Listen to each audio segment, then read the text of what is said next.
Hey, what's going on, No Nation? CJ Wilson here with DoakTalk. It's that time of year again. The season is literally 1 week away for FSU. We start week 0 out in Dublin, Ireland, to kick off the 2024 version of the FSU Seminoles against Georgia Tech Yellow Jackets. So let's go ahead and get into some record predictions and see where we stand. Well, I think where we'll stand, within this 2024 season and moving forward for FSU. I think Vegas has us as 9.5. Win total. ACC favorites for the most part. We was picked to, repeat as ACC champs and number 10 in the AP poll and that type of deal. None of that stuff really means anything. It's all about, the actual output you put on the field. But let's go ahead and jump into it. But before we get started, make sure you guys like this video and subscribe to the channel. Please like this video. And also, if you're viewing on Twitter, jump over to the YouTube page and join the DoakTalk community if you haven't already. Like the video, subscribe to the channel. It does a world of favors for us to get this information out to like-minded FSU fans like yourself. I want to hear the real. I want to tap in with the posts and, see what they're missing. So go ahead and do that. And this, also, if you're on Twitter, jump over to the YouTube and hop in because we're going to open the lines up a little bit later after I get through the predictions and talk my talk and do that type of deal. Going to open the lines up and see you guys' thoughts and see how you feel in regards to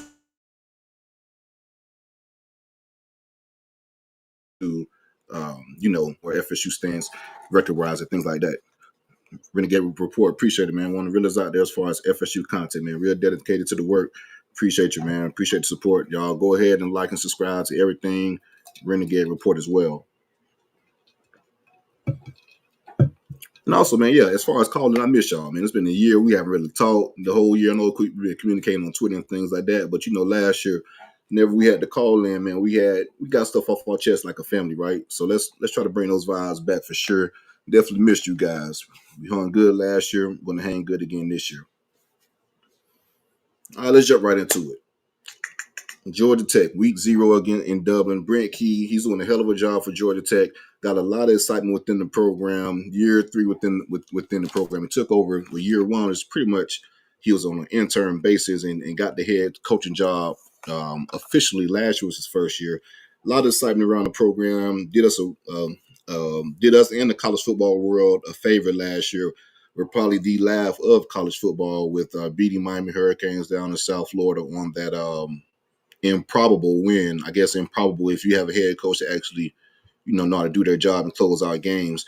But so they gave us that win. Haynes King is back. He's had a hell of a year last year, 27 touchdowns, 10 rushing touchdowns, and 700 yards on the ground, which was pretty surprising to me as well once I took a deeper look at Georgia Tech. So they have a lot of momentum, a lot of good things. But at the same time, Haynes King did turn the ball over 16 times last year via interceptions. So with our defense and things like that, I think he's going to give up. It's going to be a lot of opportunities to make plays on the ball, to say the least. But I think we definitely get a win out in Dublin to start the season off 1-0 and also 1-0 in ACC play. So FSU gets the win out in Dublin, Ireland against Georgia Tech. I just think we're too much at this point in time. They're building in the right direction, but not enough for the reigning ACC champs. Week 2, we have Boston College. Thomas Castellano, you guys know the quarterback from last year, can really do his thing with the legs. And also, you have Trayshawn Ward. You guys are familiar with Trayshawn, former FSU running back, transferred to Kansas State after the 2022 season. After 1 year at Kansas State, and they'll transfer to Boston College. Bill O'Brien is the new head coach, first year head coach, the new regime. But again, we pretty much handle Boston College pretty handily in Doak Campbell Stadium. The struggles typically come up in Chapel Hill, my apologies, in Boston whenever we play those guys. So 2-0 out the gate. There's too much for FSU. Too much for Boston College, actually. That's going to be their first game in the season, too. So we start off the season 2-0 and 2-0 in ACC play, which is the most important part.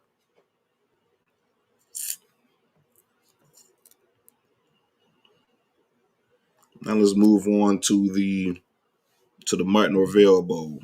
FSU plays the Memphis Tigers. This isn't a game that you could take lightly. Memphis is a team that will be probably competing for a G5 bid within the college football playoffs if they do what they could do and win a week in 8, the AAU whatever that conference is. I think it's the AU conference, whatever that conference is. I think they'll be favored with teams like SMU leaving and things like that. Ryan Silverfield, the head coach at Memphis, you guys know he was on the staff with Mike Norvell. He was a guy that Mike Norvell actually was trying to bring to Tallahassee for his current staff, but they ended up giving him the head coaching job. Has done a pretty good job replacing Mike Norvell, keeping those guys afloat and being one of the better teams in the country. Last year they were a top 10 offense, top 10 scoring offense, led by quarterback Seth Hennigan. He had 79 total touchdowns within his career. They had really good receiver in Rock Taylor. But I think FSU, as far as the big difference in this game, is going to be trenches on both sides of the ball. I think FSU is going to be able to dominate them up front from an offensive line standpoint.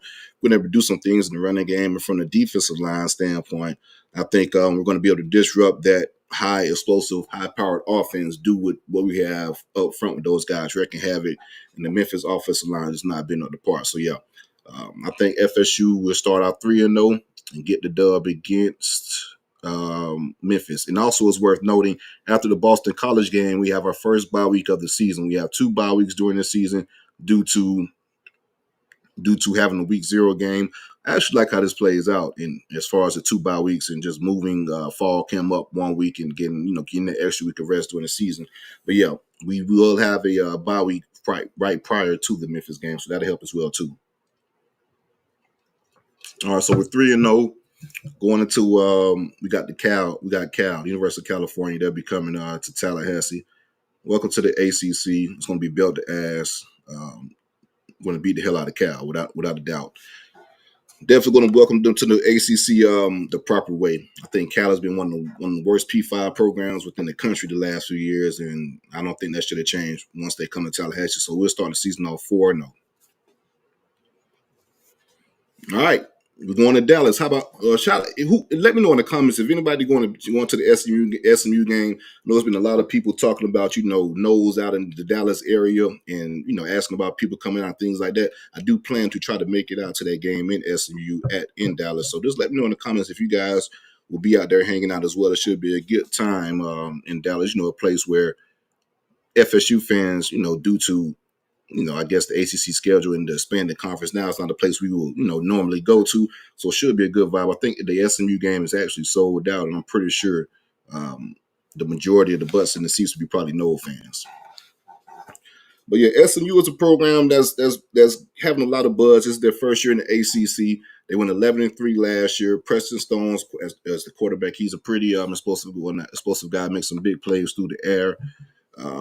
Rhett Lashley, you guys are familiar with Rhett as far as, being offensive coordinator at Miami, head coach at SMU, so done a pretty good job. Like I said, they went 11-3 last year, but 3 of their 3 losses came against Power 5 teams, Oklahoma, TCU, and Boston College, an ACC team that, I think Boston College was 6-7 or something last year, a borderline 500 team. So that pretty much answers your question as far as that. I think FSU is just too much up front in the trenches.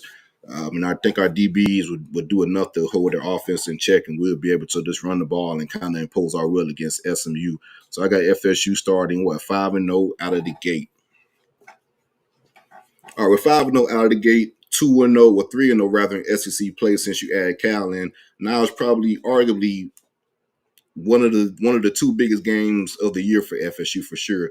And that's going to be when the Clemson Tigers come to town, Dabo Swinney, the DJU Bowl. I know DJU, he says it really doesn't matter, so to speak. He's not really focused on that game and that type of deal. He just focused on the team. I'm pretty sure he's going to say all the right shit you're supposed to say in public, right? But don't get it twisted. Without a doubt, I think he has that game in the back of his mind. And once that week come, he's going to want to prove himself and have a good outing and just, get a dub against his foreign team. It's a home game, which is a good thing. We got them in Doak. I think Mike Norvell and the company is going to want to make a statement, man, that this is our conference move. I'm not going to say our conference moving forward because both of us are trying to get out of the conference. But during the time being, while we're currently in the conference, that, FSU is trying to take back what's theirs, and that's been the top dog in the ACC. So I think we get that dub against Clemson. Cade Klubnik, we got to see how far along he comes as far as, a passer, awareness, and things like that. As you guys see in the recap, you go back to the Caden Deloach play, probably the biggest play of our season. It was a lack of awareness from Cade Klubnik to not kind of feel that coming. So again, we'll see how much development he's had over the all season and going into this year. I do think their defense is going to be very solid, one of the better defenses in the ACC. Pretty much nothing new, right? That's been their mantra since they've been dominating the ACC. Is strong defense and solid and strong offense as well. The offense has taken a step back as far as the production and the playmakers that they've had on offense within the last few years. You'll have a Deshaun Watson, Trevor Lawrence, Trevor Etienne, and those studs at receiver, T. Higgins, et cetera, et cetera. But that defense is still the same. They still have some NFL caliber guys that's going to be drafted highly on that defense. But I do think we get the win. DJU is going to probably have his best game of the season against his former team. So it's what, 1, 2, 3, 4, 5, 6-0. That's halfway through the season. Shit's rolling. We're already in the top 10. Depending on how the season play out, you never know what part of the top 10, maybe borderline top 5 team, whatever that may be. But that shit doesn't matter at this point in time. We still have half the season to go. But before we get into it, like I said, make sure you guys like this video and subscribe to the channel. If you're viewing on Twitter and hanging out on Twitter, go ahead and jump over and hop onto the YouTube, like the video, subscribe to the DoakTalk community if you haven't, and hop in and let's get some engagement going as far as in the when we get the phone calls going right after we wrap it up as far as the predictions. So hop in and talk to us and let us know what's good. If you're on Twitter, go ahead and jump in and join via YouTube. All right, Duke, we got Manny Diaz. Probably should have still been in Miami. That's another discussion. He's the current head coach for the Duke Blue Devils. We got a Friday night up there in North Carolina. Could be a so-called trap game, this type of deal. We got Miami that following the next week. Big game in Doak South against the Miami Hurricanes. But I won't say a trap game. I think where we at as a program, Mike Norvell as a head coach, what he preaches, things like that, staying in the moment. We're not going to be the type of program to fall for trap games. We get the dub against Duke. I think Manny's going to do a good job for the Blue Devils. Just not enough. They lie. You ain't lying, but I see that comment. Manny over Mario. You seen the win-loss within those first 2 years, and also you got to factor in that was Manny's first head coaching job ever. Mario's been a head coach since I've been in high school, going back to the FIU days. So his first coaching job ever with way less resources than Mario, like way less resources from a money standpoint. So, yeah, you do the math. I agree. Manny over Mario. But yeah, going back to Duke, I think we get the dub against Duke. So we'll be 7-0 going into the big rivalry game against the Miami Hurricanes. This could be the game of the year as far as the ACC on paper coming in. I know we heard this story before plenty of times, but we'll see if it actually holds true this year as far as, the hype with the Miami Hurricanes. They bring in a high-level quarterback in Cam Ward, Washington State quarterback. He initially was going to enter the NFL draft. I guess his draft grade wasn't favorable. He's probably going to be a day 3 pick. Ended up coming back and playing for the and decided to play for the Miami Hurricanes for his last year. He wasn't the only guy they got in the transfer portal. Martinez, former Oregon State quarterback and DJU running back, former DJU teammate, ended up transferring over. They have Jacoby George. They have Espresso, who doesn't really not say Espresso because an old joke from my Big 3 roll-up days. But Represso, as you guys know, but I call him Espresso. Big time. Well, I'm saying he's a solid receiver, even though he doesn't do too much against FSU. Maybe that's quarterback play. Maybe that's just this, that, and the third. Who knows? But he hasn't really had a big game against FSU. Jacoby George had a big game against FSU last year. So you guys know one of the few explosive pass plays they had all game was on that 80-yard third and long that they caught against Florida State, where the safety and the cornerback pretty much had a miscommunication. The safety should have picked the ball off. That's neither here nor there. But I do think the Miami Hurricanes is going to be a damn good team. I think defensive back-wise, we have a better defensive backfield than the Miami Hurricanes. Linebacker-wise, I would say they probably have the better overall group, but I do think DJ Lundy is the best linebacker out of the two schools. And also Cam Riley, like I've been telling you guys, he's been surprising a lot of folks and making a lot of plays. He's probably my most important transfer that we've gotten within this past transfer portal class, and he was kind of unheralded when it comes to that type of deal. So I get on the edge of linebacker. Defensive line, I think we had a better defensive line overall. I think they probably have one starter who will start on a defensive line, and that's Ruben Bain. I think it'll be Pat Pay. He's a better defensive end than their opposite defensive end. And, of course, Josh Farmar and Darrell Jackson are the two best D tackles within these two teams. But Marvin Jones Jr. would have a say-so. But I think overall our depth at the defensive end position is better than Miami as well. They may have an edge over us as far as defensive tackle depth. I just think overall our defensive line is better. They have a pretty good offensive line, a lot of young guys that are going to be going into their second year with a mix of some veterans as well. Good running backs, like I said. So it's going to be interesting. I think these teams on paper, as far as talent, could be kind of evenly matched. I do think the deciding factor in this game is going to be Martin Norvell versus Mario Cristobal. When it comes to game playing the X's and O's and that type of deal, making a decision in crunch time, in crucial situations, game management, whatever that may be, I think that's going to be the deciding factor in this game. I do think Mike Norvell is a better head coach than Mario Cristobal, especially in those type of aspects in managing the game.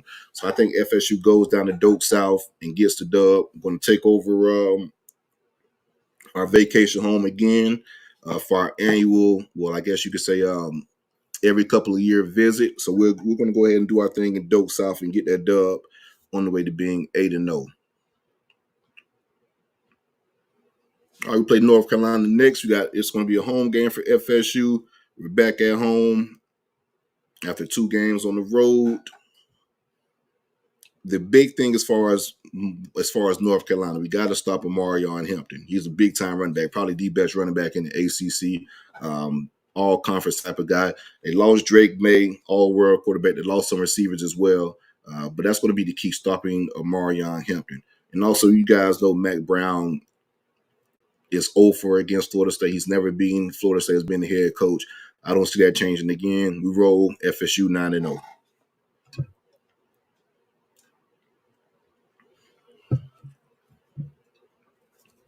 All right, we're riding high, 9-0.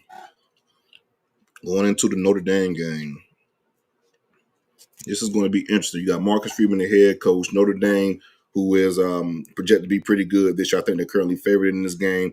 Got to see, and Riley Leonard, the former Duke quarterback, he transferred over to Notre Dame, is going to be the quarterback for Notre Dame. I have a hard time seeing Riley Leonard make plays consistently down the field against FSU in this secondary. If you guys remember last year when we played Riley Leonard before he got hurt, and granted, I think he had an ankle injury, this, that, in the third. But even prior to that, he was only 7 for 16 against FSU for 69 yards and the interception. So I have questions in regards to him being able to push the ball downfield, on FSU consistently. He can run the ball for sure. So that's going to be a factor for FSU. He wasn't able to run the ball last year against us, wasn't mobile at all due to that ankle. Weather could be a factor here as well. It could be cool up there in Notre Dame and South Bend. I think this is a game that FSU does drop. So I have us, 9, 10, 1, 2, 3, 4, 5, 6, 7, 8, 9. 9-1, leaving Notre Dame in the close one in South Bend. I think we dropped that one, in my opinion. It's going to be a close game here. We could win that one too, like I said, because I just don't really believe in Riley Leonard being consistently able to pass the ball against his secondary. But I do think they'll be able to possibly run the ball a little bit. Their defense is going to be pretty damn stout, so that's probably going to give us a trouble. I say we drop this one. FSU loses to Notre Dame 9-1. So we're 9-1. All of our goals are still intact in regards to what we want to do for the season, things like that. Let's bounce back. We got Charleston Southern on the schedule. Nice game against the FCS opponent to go ahead and get back on track going into your last game of the season versus a rival. So we get the win against Charleston Southern. So FSU is now 10-1 rolling. So we're 10-1 rolling. You lock up your spot, and that's another thing as well too. FSU is going to be done due to us starting week 0, due to us playing a week 0 game, and with that week 0 game playing against 2 teams off rip. That's ACC teams, Georgia Tech and Boston College. We're going to be done with ACC play right after that North Carolina game. I'm sorry, right after that. Right after that North Carolina game. So with 3 games left on the schedule, we won't have any conference games left. So that's going to be interesting. We already know, well, based off what I just told you guys, we'll be in the ACC championship by that point in time. We already know where what our fate will be within the ACC. At that point in time, it's going to be just trying to figure out who we're going to be playing in the ACC championship game. And in my opinion, the other teams that be competing for the ACC championship would be the Miami Hurricanes, the Clemson Tigers, and the NC State Wolfpack. Those are 3 teams I feel like will be competing along with FSU, of course. Those are 3 teams I feel like FSU could face in the ACC championship: the Miami Hurricanes, NC State Wolfpack, and of course the Clemson Tigers. All right, so we're going into the last game of the season against the University of Florida. I think Florida's going to be crawling to the finish line at this point in time. Billy Napier, will he even be there at that point? Will he still be the head coach? That's up in the air. They have a brutal schedule, especially the last 5 games. You wrap up that season with LSU. Don't know all the exact teams off rip, but I think it's LSU, Missouri, Georgia, Texas, and Florida State, if I'm not mistaken. And Florida State being the last team on the schedule. So, like I said, they're going to be crawling to the finish line. They're going to be beat up. They're going to be hurt. We do our thing. We have them in DoakTalk Stadium. We beat Florida ass and right off in the sunset. 3 straight against the Florida Gators. Starting to restore order back in the state has been the top dog in the state. But yeah, as far as Billy Napier himself and the Florida Gators, is going to be interesting to see if he can pull out a rabbit out of his head and get to 6-7 wins. He probably keep his job. But that beginning portion of the season is going to be key for them. That's why I feel like that Miami-Florida game is so interesting, because for both programs, it's a lot of implications, and it's a huge game for both programs. If either one of those teams, the loser of that game, especially Florida, you lose that game, and then you have, UCF, Texas A&M, Kentucky, and Tennessee. You have those 4 games that can be losable as well, prior to even getting to that crazy stretch to close out the season. But yeah, I think FSU finishes the season 11-1. For the 2024 season. You capped it off with going, 12-0 last year. I do think we possibly dropped 1 game, and I think that game would probably be Notre Dame. So you go 11-1, you go to the ACC championship, and you have all your goals intact in regards to winning the ACC. You be a top 4 team, winning the ACC, and you've been the top 4 team within the playoffs, or possibly losing the ACC championship and being a at-large bid within the 12 seeds. 11-2, I'm pretty sure FSU would be one of those. Well, I'm not going to say I'm pretty sure, especially after last year. I'm not going to say that at all. But, hell, you win the ACC, it's a no-brainer, or it's a lot that you're going to be repeat conference champions, and I think that's what FSU will do. Mike Norvell pretty much puts everything to rest. There's going to be a lot of questions. People want to see what FSU does this year, right? And I guess you could say rightfully so. I'm going to break that down to you in a little bit. But as far as people want to see, we lost the quarterback, of course. We lost Jordan Travis, lost the 2 receivers. You lost Trey Benson. You lost Jared Verse, Braden Fitz. You lost all of those guys, this, that, and the third, right? So what do FSU do? How does Mike Norvell respond? You lost all those transfer portal guys, this, that, and third, and that type of deal. What does Mike Norvell do? How he's going to respond? I really think Norvell has this chance to put a stamp as far as being – he's already in that conversation, but without a doubt that FSU is back as a program. He's one of the top dogs as far as being one of the better head coaches in the country. Pretty much letting you guys know, hell, we could lose 10 draft picks. It doesn't fucking matter. We're going to be still good the next year. We're going to have that same type of output and same type of production and have those same type of draft picks for the following year. I don't want to say this is going to be a mirror image. I do think it's kind of similar, because I feel like if I look at the defense itself, before I jump ahead on that, let's go back to the notion that you guys lost all those transfers, this, that, and the third. How are you going to do it? You guys got to remember who we had starting in the first place, right? It was Jordan Travis for one, a guy who they said was a receiver, couldn't play quarterback, might never be able to develop him. They worked this, that, and the third. Jordan Travis, one of the best quarterbacks in college football, right? Trey Benson. Nobody was calling Trey Benson out of the transfer portal. Had 2 brutal injuries at Oregon. Was not on their depth chart. So if they take the chance on him, he goes 3rd round, becomes one of the better running backs in the country. Johnny Wilson.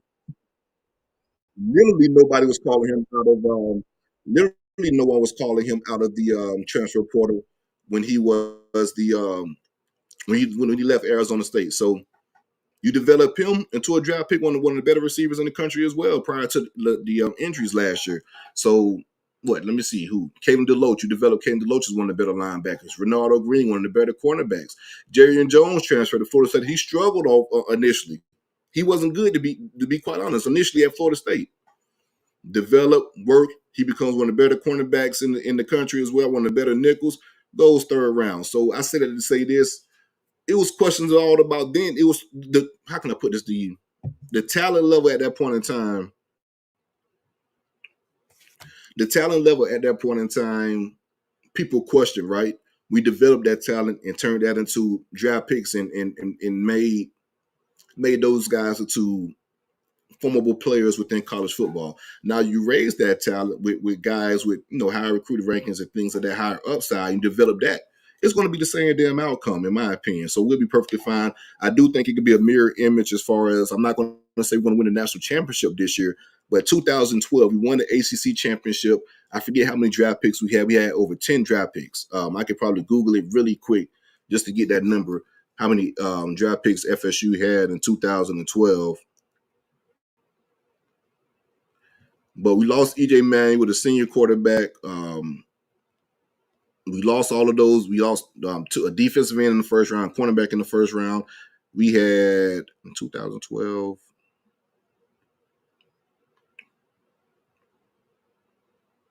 My apologies. Fuck it, y'all know how many down draft picks. We had a lot of down draft picks. Vieira Warner, Tate Carradine, EJ Manuel, those guys. We had like 10 or so draft picks. A lot of people had questions for the 2023-2013 season. Excuse me. Jameis Winston, redshirt freshman quarterback. How he's going to respond? You lose your senior EJ, this, that, and the third. Long story short, we win the national championship, and then that following year, we have just about the same amount of draft picks, right? I think 100% sure we have like seven people that be drafted on defense, in my opinion. And just to kind of go through the names, I think both defensive tackles, Josh Farmer and Darrell Jackson, be drafted. Patrick Payton will be drafted. Both our cornerbacks in AZ and Fentrell Cypress will be drafted. That's 5. I think Shaheem Brown, he'll be drafted. That's 6. And I think DJ London will be drafted. That's 7 people on defense. Now, if you have a guy like Marvin Jones Jr., who has a hell of a year in the draft, that could be possible as well. Oregon State transfer, that could be a pick as well. Offensively, DJU could develop into a draft pick. I think Lawrence Toafili is a draft pick. Rodell Williams could possibly be a draft pick. Darius Washington would get drafted.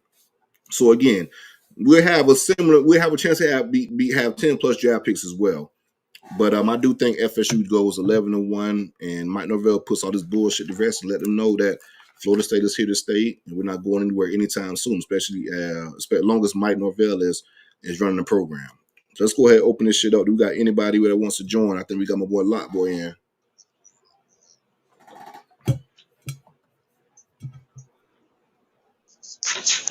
Yo, what it is? What's good, bro? How you doing, man? Good to hear from you.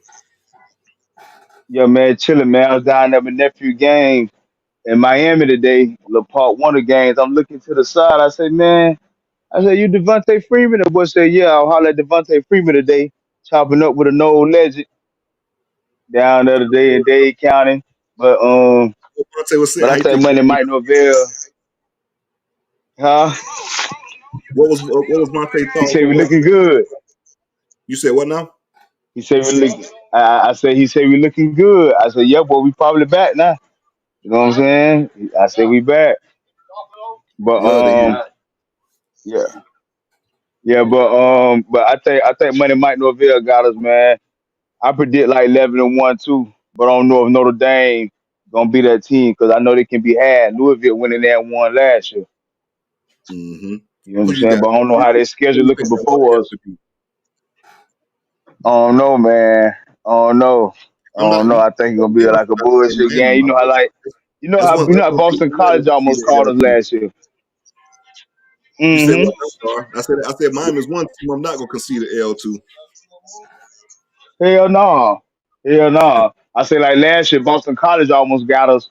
I think it'd be a team like that, but I don't think it'd be Georgia Tech or Boston College. I think it'd be a game that catch us slipping. But it could be Notre Dame.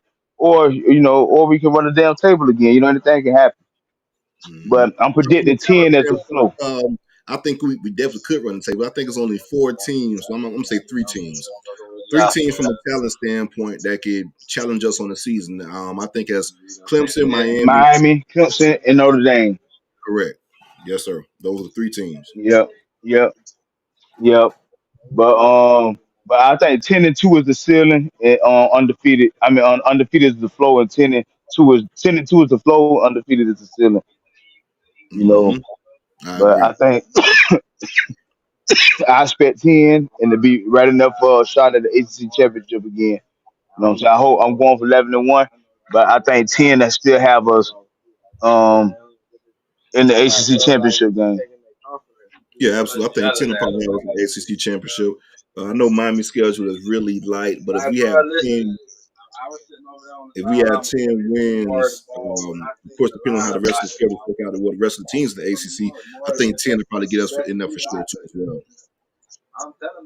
Yeah, yeah, but I expect 11-1. I'm going with 11-1. I think the recruiting, I think everything good, man. Everybody panicking and shit. I think everything fine, man. You know what I'm All right, saying? I think we right where we're supposed to be we're at. with everything. Yeah, I'm just ready for this game, man. We got a game in a week. That shit crazy, man. Our game be over with by now. Right. Yeah, and it's crazy because just to let you guys know too, we're gonna be jumping on live too right after the game to kind of chop it up for the chop it up and break down the Georgia Tech game and talk it out as a family. We have the actual preview dropping tomorrow with Oh, Georgia Tech tomorrow morning, so make sure you guys check that out as well. everybody. Yeah. That's what was I think. Yeah. I'm gonna hop on. Win, lose, or draw. It don't matter. You know what I'm saying? I Yes, sir. gotta show my face, man. We're gonna handle business. I ain't worried about Georgia Tech personally. No, I I think think we're we're gonna gonna handle surprise a business. lot of people too. You know what I'm saying? I think yeah, I think we're gonna surprise a lot of people, man. Yeah, we lost a lot, but Money Mike Norvell, he a chess player, so he know it. Whoever out on that field, they're gonna be ready to play ball. So I ain't got no Right. worries of what he can do. He done showed us what he can do. Right. That's what I'm saying, man. I think as far as the program, we've arrived. The shit is pretty much rolling, man. Mike has gotten the buy-in that he's wanted. He's gotten the players that he wanted. It's a well-oiled machine. Going to practices, everybody knows what they're doing. That type of deal. Everybody is moving with a purpose. There's no wasted movement or no wasted activity in practice. So I think we're right where we need to be. Pretty much what he had Memphis going. We're going to be in that same trajectory going forward as well. Definitely. When the players start to sound like the coaches, everything moving in the right direction. So you Facts. know what I I'm saying? agree. I don't say everything, everything going the right way, man. Keep doing what you're doing and go Noles. Go Noles, bro. Appreciate you a lot.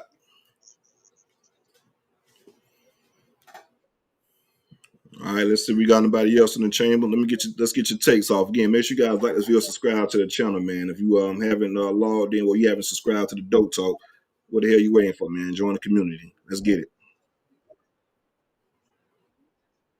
Anybody else want to jump on? Let's go ahead and do it.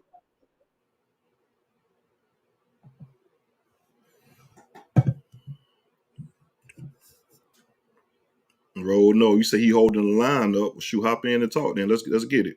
Where you at? Let me see what you got. What you got in the chamber. But yeah, again, like I said, like this video, subscribe to the channel. But we'll see how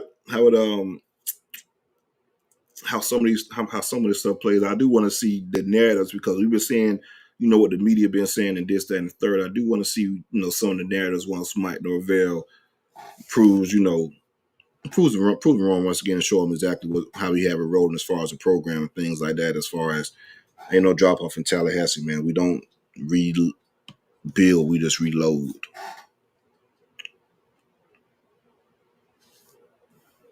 And I do want to highlight another thing as well. We got through fall camp, and we pretty much have gotten through fall camp injury free as far as major injuries. I want to keep my fingers crossed. Don't want to jinx anything, but so far we pretty much have had a productive fall camp, injury free. no key losses or anything like that. Everything is rolling. There's been a lot of questions about the receivers as well and how they've been performing. But the last few practices in the last couple of days, man, those guys have been really clicking, making a lot of plays and things like that. So Mike Novella's been really impressed with those guys within the growth they have within the last couple of days. So if they can stay consistent, that's the main thing, being consistent. They can stay consistent in doing that and carry over. Shit, it could be a very fun season for sure if the receivers can get going and DJU can keep doing what he was doing. He was having a amazing couple of days as well.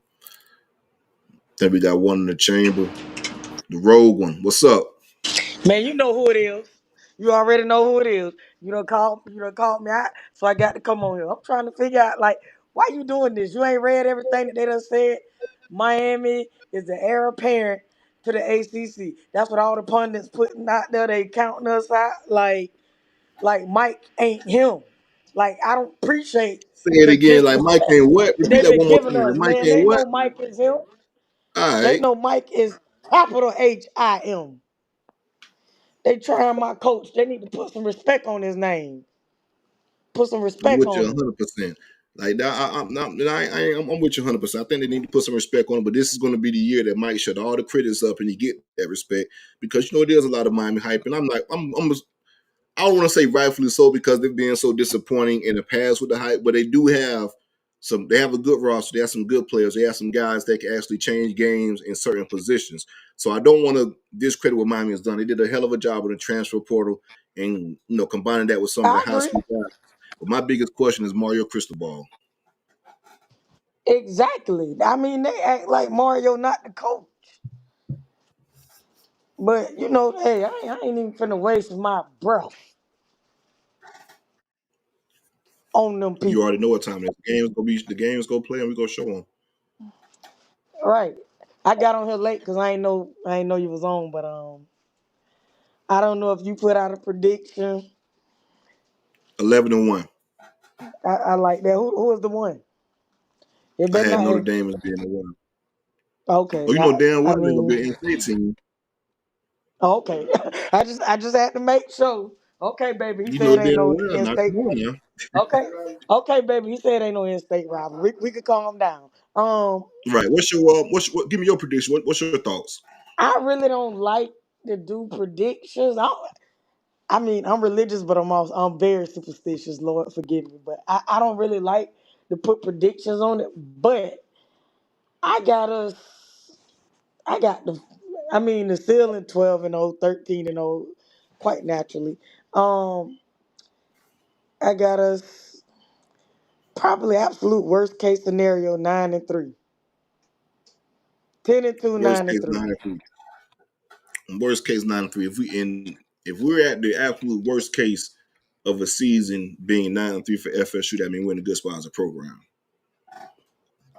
I So I'm mean, cool with I that. just feel, and I feel like I agree, but I feel like they dogging DJ Uyunglele for like for no reason. I mean, what has Clemson done without him? They like, oh, he struggled in the ACC. Clemson to me, and for all intents and purposes, unless I'm blind as a bat, has regressed since DJ left. I mean, they act like DJ was losing 4 and 5 games at Clemson. And I mean, the man went from whatever the hell it is, Dabo run, to like a pro style offense doing something totally different on the West Coast, which he was serviceable there. He didn't have bad numbers, but they act like this man JJ Costantino or somebody.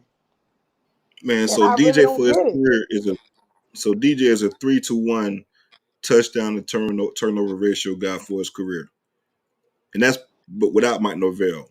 So if DJU could be 3-1 for FSU with our defense, with our offensive line and our running game, we would be in a very good spot and have a hell of a year. So again, if he can continue doing what he has done throughout his career, then we're perfectly fine with DJU. So again, I agree with you being narratives as far as him, and this to give some Clemson perspective in regards to some, I guess, background information.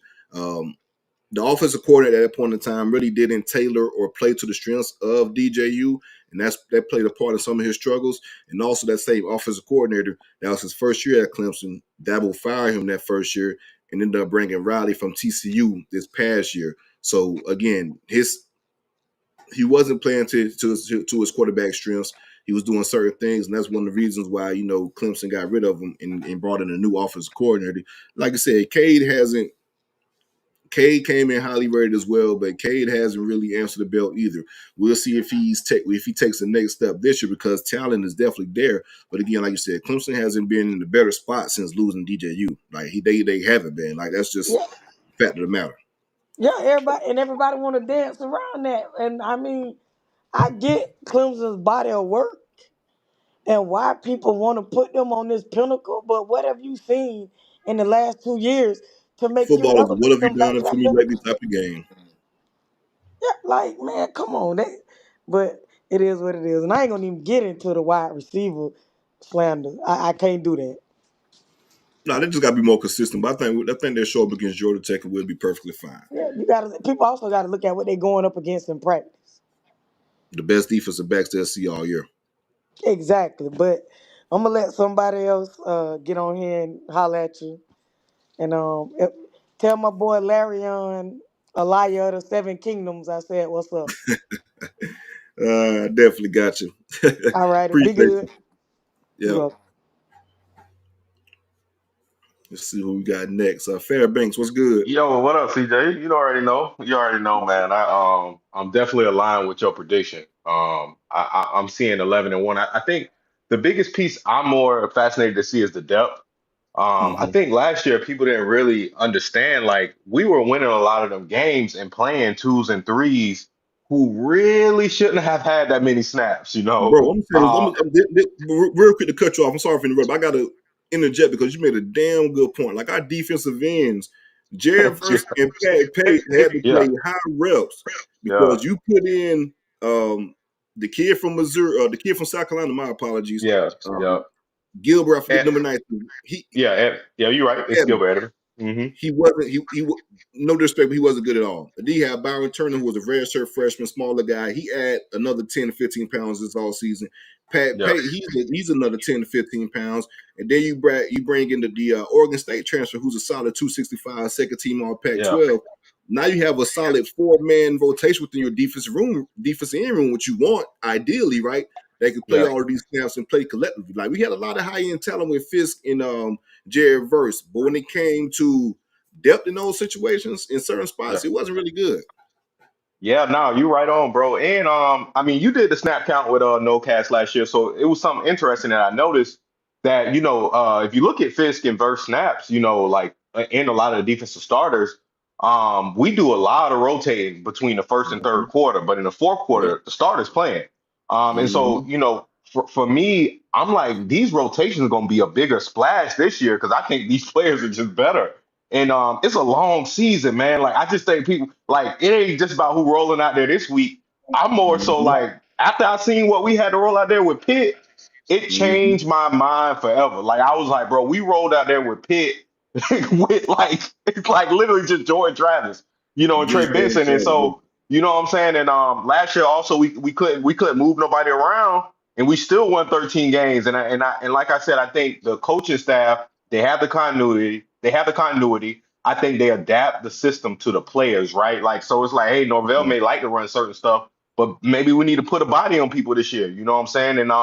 And do the pull in Michigan. Nobody talked about Michigan last year, how they just really went into games and ran all game. You can do Mm-hmm. that if you build a team out that way, or if you have deficiencies in certain places where you may need to do that. But yeah, I got us 11-1, definitely 12-0 in the ceiling. I definitely rock with Dope Talk, bro. I think you bring a lot of great perspective. I appreciate you for locking into going to the practices too, because sometimes you can get caught in the weeds with listening to, some of the normal, wake up war chant, all them. They good and all of that. But like sometimes you just need that real, what I'm saying, just to know if everything's still shaking. And like I said, it's, as far as the even if we worried about Mike Norvell scoring 35 a game and everybody tripping, I'm more so got my eyes on Adam Fuller before Mike Norvell. Like I want to see him earn that 2 million.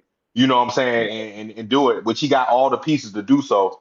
And I'm also a little curious just looking at that defensive line depth. I'm interested to see after Farmer and Darrell.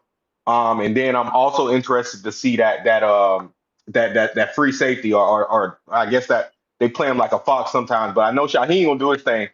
But I'm interested to see Brown or Hussey. I do want a true ball hog back there because I just think the ACC be so sweet at quarterback play. Like we should catch Haynes King off a couple picks. Like I get you. It's the issue with that is, I guess, the style of defense we play, right? It's hmm cover when seven. you play more so man coverage, it's hmm tough to get picked in those situations. So I do Yeah, agree with you, but you got a guy like Haynes, like I said, he give it up. He had 16 last year. yeah, yeah. I as far as the G Tech, sometimes just because it's the first game, I think we got a lot of ain'ts. But like you said, bro, it's Georgia Tech, man. Like, come on, y'all. Like, let's not like let's be for real. Like, they in like a true year two of like what they have. And like I said, we should be much further along, as you can tell with our depth and stuff than that. So you should see it start playing out in the third or fourth quarter. Of course, they're gonna run a lot of tricky, gotta be careful with your eyes kind of stuff. I'm really looking at the linebackers this game. I think Cam Riley was a great addition because he's sideline to sideline, so that should be help. They got a small running back. He can get in between. He hard to see sometimes. So I think it's really going to be about on defense. Our discipline. We really could shut them out if they not running. They're gonna run their stuff. So they're gonna get a couple things off that you just you're gonna have lazy eyes or looking in the wrong place. But outside of that, I expect Norvell to go in these games and score 30, 35 points. You know what I'm saying? And we can just walk out of these games or more. So like I said, bro, keep up the good work, man. I can't wait to, you do this after the game because we're gonna have a lot more to say. But yeah, I'll Right. pass it along, bro. Yes, sir. Appreciate it, bro, man. Good Al- insight for sure. Always, bro, always. Yes, sir. So really good stuff from Fairbanks. But I agree with everything you said in regards to that. Year two of Georgia Tech, we should be able to handle them, especially where we are as far as a program, depth wise and things like that. We still to be perfectly fine. I think our defense is going to be really good as well. So like I said, you go into Georgia Tech, it's still Georgia Tech. It isn't like you open up against LSU the last few years. But at the same time, it's still an important game, ACC game, but it's like one of those middle of the road games to where it's not Duquesne, it's not LSU, but it's a good test to see where you are to start the season and whatever improvements you can have moving forward for the rest of the season. All right, man. We're going to probably go ahead and wrap this one up. Make sure you guys like this video, subscribe to the channel, man. Now, tomorrow morning, we have our interview, our Georgia Tech preview dropping tomorrow.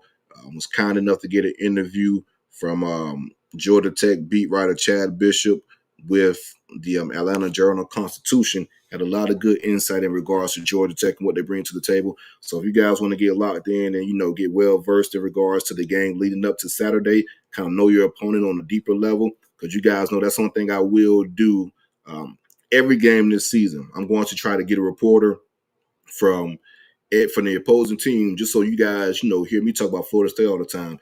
Let's hear from the opposite team and hear their perspective from beat writers that's at those practices, at those press conferences, and see the day-to-day ins and out of the opponent. So our first episode of Behind Enemy Lines drop tomorrow morning. Make sure you guys check it out. But again, make sure you like this video, subscribe to the channel. Appreciate all the love tonight. Go Noles. We're in store for a very fun season. 11-1, in my opinion. I think 10-2 is the floor. 12-0 is the ceiling, and we roll from there. I do think we repeat as ACC champions once again.